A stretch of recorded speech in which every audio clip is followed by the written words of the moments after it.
Boys and girls, आज हम लोग ऐसे टर्म की बात करेंगे जो आपने कहीं न कहीं, कभी न कभी अपने डे टू डे लाइफ में सुना होगा and that term is called as person. जब हम लोग पर्सन टर्म समझते हैं, सुनते हैं तो हमारे दिमाग में सिर्फ एक ही चीज़ आता है, the term person means human being. But every term has different aspects. Her term का सब्जेक्ट वाइज उसका मतलब बदल जाता है, उसका मीनिंग बदल जाता है। तो आज हम लोग कॉमर्स के व्यू पॉइंट देखेंगे what is meant by person. So person is generally bifurcated into two parts. One is biological person and second one that is artificial person. So the term person, this is categorized into two. पहला biological person और दूसरा artificial person. ठीक है, biological person में एक category है that is individual और artificial person में 6 कैटेगरीज है, 1 2 3 4 5 6। उसमें पहला है दैट इज पार्टनरशिप फर्म, दूसरा कंपनी, तीसरा है बैंक, चौथा कोऑपरेटिव सोसाइटी, पांचवा AJP. AJP stands for artificial judicial person. A for artificial, J stands for judicial and P stand for person. And the last category that is sixth, that is BOI. BOI means it's not Bank of Indonesia. B stands for body, O stands for of and I stands for individual. Body of individuals. I hope यहाँ तक आपको पता चला। अब हम लोग सबसे पहले बात करते हैं बायोलॉजिकल पर्सन, जिसमें एक कैटेगरी है दैट इज इंडिविजुअल। अब यहाँ पे वो लोग आते हैं, बायोलॉजिकल पर्सन मतलब that person who is created through some biological process, जिसका क्रिएशन बायोलॉजिकल प्रोसेस के थ्रू हुआ है, उसको हम लोग बोलते हैं बायोलॉजिकल पर्सन। उसमें इंडिविजुअल आ गए, जैसे मैं, आप, पेरेंट्स, या तो इस धरती पे जितने भी ह्यूमन बींग्स है, 700 करोड़ इंसान है, वो सब आपके कंसिडर्ड हो जाते हैं बायोलॉजिकल पर्सन में, दैट इज इंडिविजुअल्स। ठीक है, आर्टिफिशियल पर्सन क्या है? They are not biological person, but हमारे वहाँ पे हर कंट्री में कुछ लॉज होते हैं, कुछ कॉन्स्टिट्यूशंस होते हैं, संविधान होते हैं, और वो संविधान, वो लॉ, वो रूल्स एंड रेगुलेशंस इन सारे लोगों को एक राइट देता है, अधिकार देता है कि वो ह्यूमन बीइंग की तरह एक्ट कर सके। तो जब किसी भी ऑर्गेनाइजेशन को, किसी भी संस्था को कानून के हिसाब से एक ह्यूमन बीइंग की तरह एक्ट करने का राइट मिलता है, उसको हम लोग बोलते हैं artificial person. So the artificial person is categorized into 6 categories. First one that is partnership, second one company, third one that is bank, fourth cooperative society, fifth that is AJP. AJP stands for artificial judicial person, and sixth one that is BOI. It's not Bank of Indonesia, it is body of individuals. I hope the concept is clear. ठीक है, अब इसको हम लोग एक एक चीज़ें detail में पढ़ते हैं, डिटेल में नहीं ब्रीफ में पढ़ते हैं कि इसका मतलब क्या होता है, क्योंकि हर चीज़ अपने में खुद एक बड़ा एक्ट है, तो हर चीज़ डिटेल में पढ़ना बहुत ही डिफ़िकल्ट है। तो अभी हम लोग इसकी बात करेंगे ब्रीफ में कि इसका मतलब क्या होता है। इससे पहले हम लोग आर्टिफिशियल पर्सन की बात करें, जो पर्सन है दैट डिफाइंस इनटू 3 कैरेक्टरिस्टिक्स। ठीक है, ये 3 कैरेक्टरिस्टिक्स के ऊपर से डिफाइन होता है। पहला कैरेक्टरिस्टिक्स है that is who can enter into an economic transactions and event. ठीक है, पर्सन जो एक इकोनॉमिक एक्टिविटी या तो इवेंट में इन्वॉल्व हो सकता है, उसको हम लोग बोलेंगे person. Economic activity and event मतलब होता है any person who is capable to enter into any buying and selling transaction, जो किसी भी ट्रांजेक्शन परचेज या सेल से जुड़ा हुआ, जो कैपेबल है परचेज सेल्स करने के लिए, उसको हम लोग डिफाइन कर सकते हैं पर्सन। दूसरा characteristic that is sue to others. Sue to others मतलब कि मैं सामने वाले आदमी को, सामने वाले पर्सन्स को स्यू कर सकता हूँ, केस कर सकता हूँ। And the third one that is sued by others, मतलब जिस तरह से मैं दूसरे के ऊपर केस कर सकता हूँ, उसी तरह से सामने वाला भी मेरे ऊपर केस कर सकता है। So if these 3 characteristics are satisfied, that is considered as person. So इसकी characteristics क्या है, लिख के देखते हैं। पहला है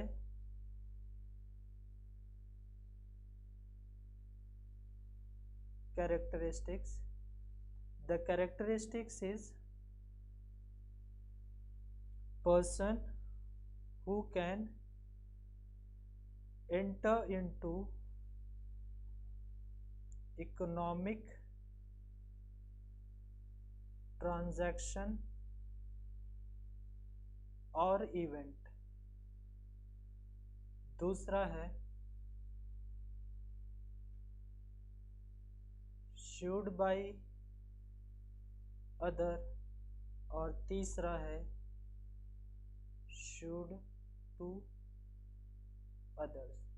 सो ये पर्सन की 3 कैरेक्टरिस्टिक्स है।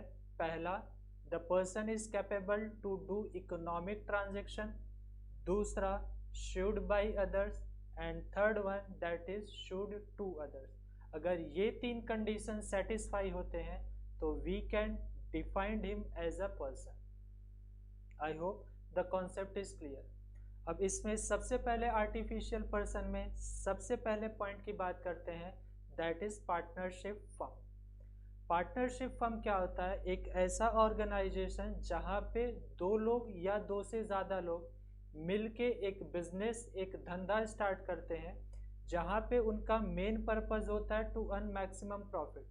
और जितने भी पर्सन इन्वॉल्व है, वो जो भी कंपनी का प्रॉफिट होगा, जो भी कंपनी का लॉस होगा, वो एक पर्टिकुलर रेशियो में डिवाइड करेंगे। और पार्टनरशिप एक्ट जो है, पार्टनरशिप फर्म जो है, वो पार्टनरशिप एक्ट के सारे रूल्स एंड रेगुलेशंस फॉलो करता है, तो उसे हम लोग बोलते हैं पार्टनरशिप फर्म। अब ये पर्सन के डेफिनेशन में इंक्लूड होता है कि नहीं, वी विल चेक। आप कोई भी पार्टनरशिप फर्म के साथ इकोनॉमिक ट्रांजैक्शन कर सकते हो, परचेज सेल्स कर सकते हैं, यस। क्या पार्टनरशिप फर्म आपके ऊपर केस कर सकता है? यस। क्या आप पार्टनरशिप फर्म के ऊपर केस कर सकते हैं? Yes. So these 3 conditions are satisfied, so partnership firm is considered as a person. Now moving to the second person, that is company. Company, the word bifurcated into 2. First one that is come, जिसका मतलब होता है group of people, and second that is pani. Pani does not means water, pani means bread. So when group of people come together for bread and butter, that is called as a company. और company का regulation वो जो चलता है, वो companies act 1956 के सारे rules and regulations follow करेगा, जो अभी फिलहाल में अमेंड होके कंपनीज एक्ट 2013 हो गया। तो if you are forming any company, you have to follow the rules and regulations of Companies Act 2013. So whether it is a person, we can check the 3 characteristics, that is, क्या company एक economic transaction में involve हो सकता है? Yes. Company goods बेच सकता है, खरीद सकता है। दूसरा, क्या वो किसी थर्ड पार्टी के ऊपर केस कर सकता है? यस। और तीसरा, क्या उसके ऊपर कोई केस कर सकता है? Then that also is yes. तो ये तीन कैरेक्टरिस्टिक सेटिस्फाई करता है, तो इसको भी हम लोग बोलेंगे artificial person. Now moving to the third, that is bank. अब सबसे पहले समझते हैं कि बैंक का काम क्या है। बैंक का काम है कि आपसे पैसे लेना और आपको पैसे देना, ठीक है। आपको फिक्स डिपॉजिट करवाना है, आपको एफडी करवानी है, आपको सेविंग अकाउंट में पैसा जमा करना है, आपको करंट अकाउंट मेंटेन करना है, या तो बैंक आपको लोन देती है, अलग अलग टाइप के लोन्स देती है। आपको हाउसिंग लोन मिलेगा, पर्सनल लोन मिलेगा, व्हीकल लोन मिलेगा, इवन आजकल तो बैंक्स जो है वो इंश्योरेंस की भी फैसिलिटीज़ देती है।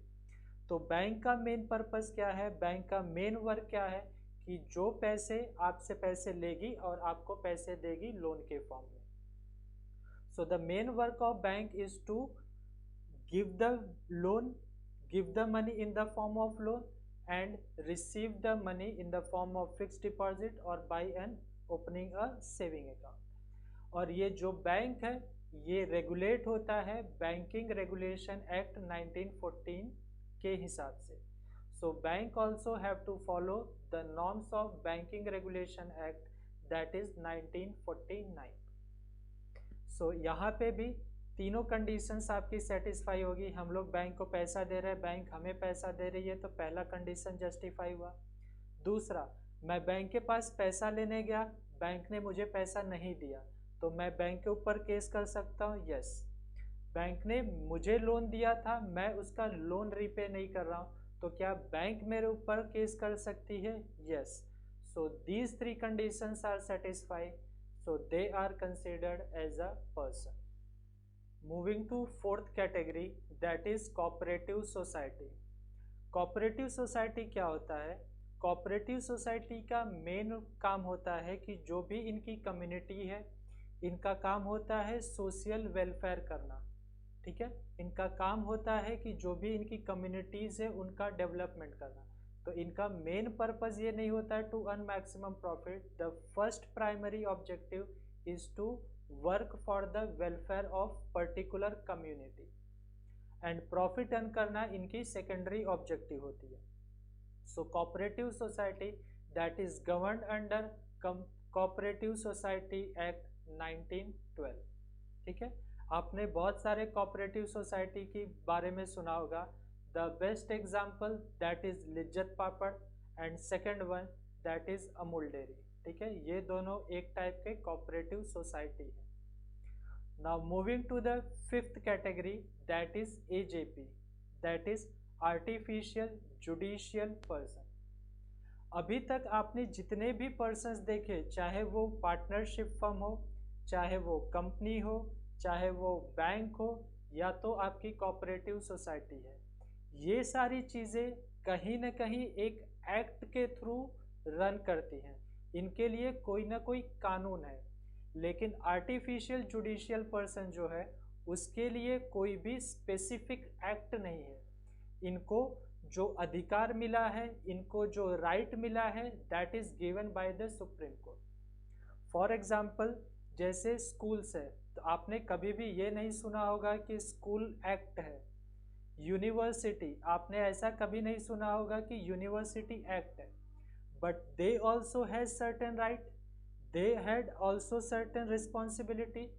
तो ऐसी चीज़ जिसका कोई स्पेसिफिक एक्ट नहीं है, but they are also govern by under the guidance of supreme court, वो सारी चीज़ें हमारा होता है आर्टिफिशियल जुडिशियल पर्सन। अब जैसे फॉर एग्जांपल आप स्कूल में हो, ठीक है, आप मस्ती कर रहे हो, स्कूल में जा रहे हो, आप फीस पे करोगे, so there is certain economic transaction, ठीक है। टीचर्स ने आपको होमवर्क दिया था, होमवर्क नहीं किया और उन्होंने बहुत मारा, तो आप उनके ऊपर केस कर सकते हो। यस, ठीक है। आपने वहाँ पे कुछ न्यूसेंस किया, कुछ प्रॉपर्टी डैमेज की, क्या वो आपके ऊपर केस कर सकते हैं? यस। तो ये तीन कंडीशन सेटिस्फाई हुई, तो ऐसे ऑर्गेनाइजेशंस को हम लोग बोलते हैं artificial judicial person. I hope the things are clear. Now moving to the last, that is body of individual. अब हमने बायोलॉजिकल पर्सन में देखा था, उसमें एक कैटेगरी थी दैट इज इंडिविजुअल, और यहाँ पे हम लोग बात कर रहे हैं बॉडी ऑफ इंडिविजुअल्स, मतलब बहुत सारे आदमी। ठीक है, फॉर एग्जाम्पल जैसे ये अभी कोविड का सिनेरियो चल रहा है, ठीक है, बहुत सारे केसेस डे बाय डे चल रहे हैं। अब हमें कोई भी चीज़ें सोशल वेलफेयर करना है, हमें देखना है कि जो भी कोविड पेशेंट है उन्हें किस तरह से हम लोग हेल्प कर सकते हैं। तो हमने क्या किया कि मेरा एक फ्रेंड था, वो रहता था समा रोड पे, दूसरा फ्रेंड है जो गोत्री में रहता है, तीसरा फ्रेंड है जो निज़ामपुरा में रहता है, और मैं फतेहगंज में रहता हूँ। अब हर जगह से एक एक लोग आके एक ग्रुप बनाए, और वो ग्रुप बना के एक स्पेसिफिक वर्क कर रहे हैं, उसको, ऐसे ऑर्गेनाइजेशंस को हम लोग बोलते हैं body of individuals. I hope the things are clear. ठीक है, अब ये बॉडी ऑफ इंडिविजुअल्स जो हैं, ये भी क्या कर रहे हैं, कुछ ना कुछ इकोनॉमिक एक्टिविटी कर रहे हैं। ठीक है, अगर इनसे कुछ गलत काम हुआ तो कोई इनके ऊपर केस कर सकता है, यस। अगर इनके ऊपर, अगर इनके साथ कोई प्रॉपरली बिहेव नहीं कर रहा है, कोई गलत काम कर रहा है, तो ये केस कर सकते हैं, यस। तो ये तीनों कैरेक्टरिस्टिक्स आपकी जस्टिफाई हुई, तो बॉडी ऑफ इंडिविजुअल्स भी आपका कंसिडर्ड होगा as an artificial person. So overall, if we like to conclude, so person is generally bifurcated into two major category, that is biological person. Biological person मतलब ऐसे person जो एक biological process के through जन्म लिया हो, and second one is that is artificial person. Artificial person मतलब ऐसे person जिसको किसी कानून ने, किसी संविधान ने एक ह्यूमन बीइंग की तरह काम करने के लिए राइट दिया है, अधिकार दिया है, उसको हम लोग बोलते हैं artificial person. I hope the concept is clear. Thank you.